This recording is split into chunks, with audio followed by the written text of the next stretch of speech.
Shalom, selamat pagi. Jumpa kembali dalam renungan harian GMI Ebenezer. Kekhawatiran dalam hidup bisa terjadi kapan saja. Tetapi kita punya Tuhan. Tuhan yang melebihi segala sesuatu. Dia maha kuasa. Dia mampu memelihara kita. Oleh karena itu, tetaplah percaya kepada Tuhan di tengah kekhawatiranmu, maka Tuhan akan mencukupkan segala kebutuhanmu. Kita berdoa sebelum kita mendengarkan firman Tuhan. Bapa di dalam surga, Bapa yang mengasihi kami, Bapa yang selalu ada bagi kami, Bapa juga yang selalu mencukupkan segala kebutuhan kami. Kami bersyukur dan terima kasih karena Tuhan senantiasa menghibur dan menguatkan kami. Berkatilah kehidupan kami.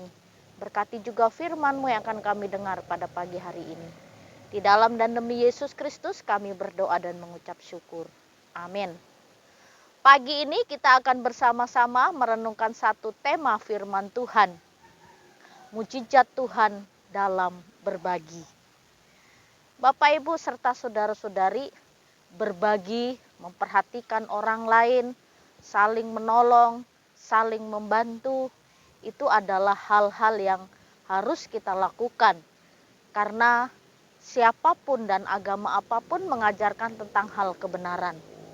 Kita tidak bisa hidup sendiri di dalam dunia ini. Kita ada sampai hari ini, itu juga karena pertolongan orang lain. Ada banyak mujizat-mujizat Tuhan terjadi ketika kita hidup saling berbagi. Suatu hari ada seorang keluarga, seorang ayah punya 3 anak laki-laki. Lalu tidak lama kemudian sang ayah meninggal dunia.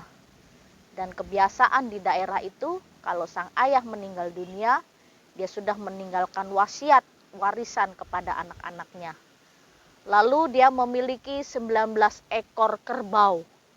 Dari 19 ekor kerbau ini dia bagi untuk ketiga anaknya. Anak yang pertama dari 19 ekor dia mendapat bagian setengah. Lalu anak yang kedua mendapat 1/4. Dan anak yang kelima dapat 1/5. Lalu sudah lewat beberapa hari masa penghiburan ayahnya meninggal, mereka berbagi warisan. Lalu kerbau 19 ekor ini dibagi-bagi. Anak pertama mendapatkan 19,5 karena 19 ekor dibagi setengah, dia dapat 9,5. Lalu anak yang kedua 19 ekor dibagi 1/4 mendapat 4/34. Dan anak yang ketiga 1/5 dari 19 dia mendapat 3,8. Lalu mereka bertengkar, saya nggak mau kalau saya tidak mendapat kerbau yang utuh. Saya ingin mendapat kerbau yang utuh. Akhirnya 3 laki-laki ini, adik-beradik ini, mereka berdebat cukup keras. Dan mereka bertengkar hanya gara-gara kerbau mereka tidak mau dipotong. Mereka mau yang utuh. Lalu peristiwa itu terdengar oleh sahabat ayahnya. Lalu dia datang, dia punya 1 kerbau. Dia kasih, karena saya sahabat bapakmu, maka kuberikanlah kerbau ini untukmu. Bagilah. Akhirnya warisan mereka bukan 19 ekor kerbau, tapi menjadi 20 ekor kerbau.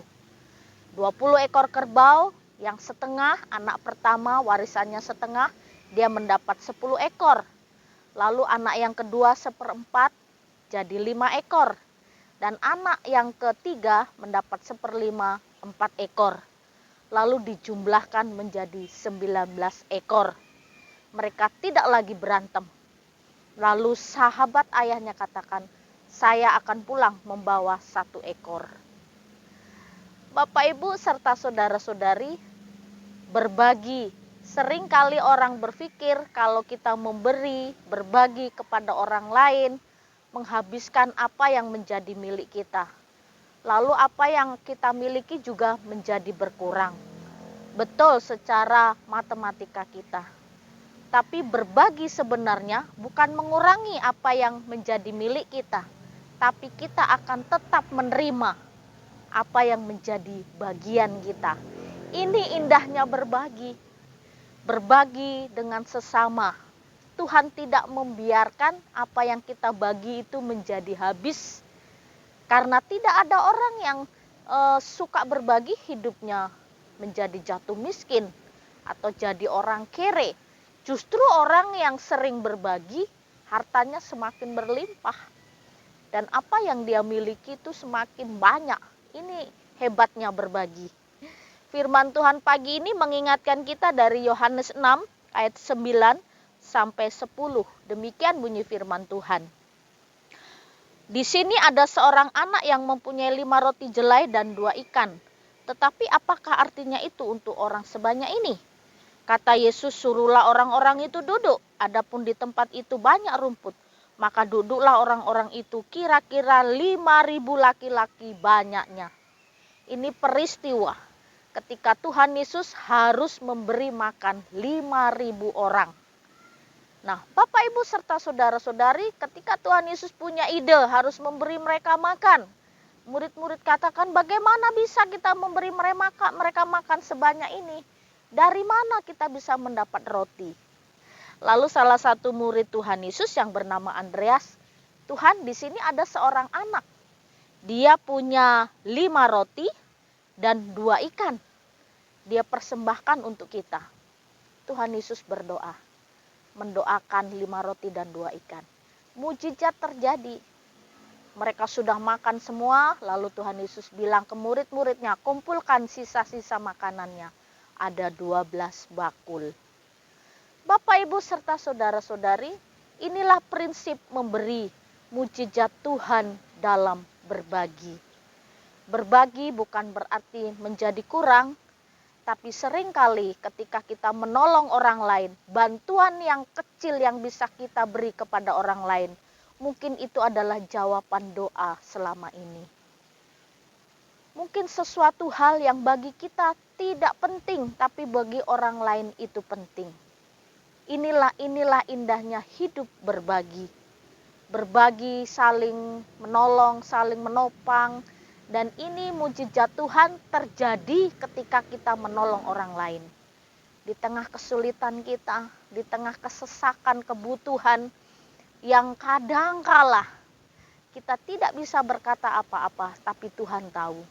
Tuhan selalu mengirimkan orang-orangnya untuk membuat kita tidak kekurangan. Cukup, pemeliharaannya luar biasa. Jadi pagi ini firman Tuhan ingatkan kepada kita, mari kita hidup saling berbagi. Ketika kita berbagi, mujizat Tuhan terjadi. Kita berdoa. Terima kasih ya Tuhan, Kau sudah memberikan pengajaran kebenaran kepada kami, bahwa ketika kami berbagi, berarti kami membagikan apa yang kami miliki. Tetapi ketika kami memberi, kami tidak berkurang apa yang ada pada kami. Karena Tuhan selalu mencukupkannya. Terima kasih, biarlah mujizat-Mu selalu terjadi ketika kami saling memperhatikan. Di dalam dan demi Yesus Kristus, kami sudah berdoa. Amin. Selamat pagi, Tuhan Yesus memberkati.